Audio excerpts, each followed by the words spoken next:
And once again, I'm going to restate it. Good relational leaders, good spiritual leaders, good professional leaders. They're guys who know how to say no to say yes. Now here, I'm going to give you another translation of this, of saying no to say yes. They've learned to separate the vital few versus the important many. Do you guys know what I'm talking about? The vital few in your life. What are the vital few that define your life? Could be God, could be relationships, could be a vision. But you have to discern the vital few versus the important many, because guess who's at war with your vital few? Those few things that you know you need to be successful at, to be faithful to God, to love Him, to love people. There's those vital few, and then there's the important many that are competing for your energy and your attention. This happens to me all the time. I have a guy that I turn to. He's a mentor. And he checks in with me. And his only job in my life is to make sure that I am continuing to focus on the vital few versus the important many in my life. And I remember sitting down with him at a meeting, and it was very, very uncomfortable. So, how you doing? How's that going? How's that going? How's that going? Are you getting there? And you know how it feels when you're a guy and you just go, and it's been like weeks and months from the last time that you checked in, and it's not a really good progress report. It was kind of wishy-washy, and you know you're being kind of wishy-washy, and the person who's listening knows you're kind of being wishy-washy. Then out it comes. You ready?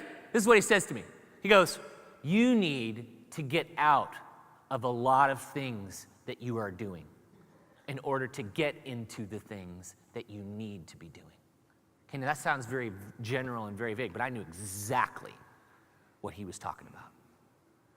There were all these important many things, and as I was pursuing all these important many things, the vital few in my life that I knew I needed to get done, in my spiritual life, in my relational life, in my professional life, to use my gifts and to have my impact and to have my influence, there was all this dilution of my energy. And I just felt like I was just treading water. I wasn't making any progress. That's because I wasn't saying no to the important many to say yes to the vital few. Does that make sense? You have to very clearly define what the important or the vital few are versus the important many, because it's a battle. It's a battle for your time. It's a battle for your emotions. It's a battle for your energy. So again, go back to that thing where you need success. And I know, because I hear from many of you, a lot of you are in this process. But a lot of times, guys don't get into this process of clarifying the vital few versus the important many without the help of a little pain. And I know you guys can identify with that. A lot of times the pain comes, and the pain acts as the clarifier. That's what pain does. Pain clarifies.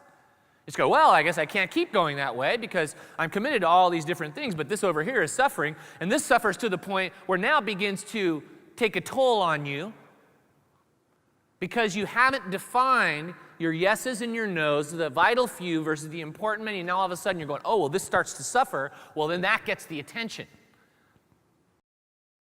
To see more or get answers to other questions you have, check out our Media Vault at everymanministries.com.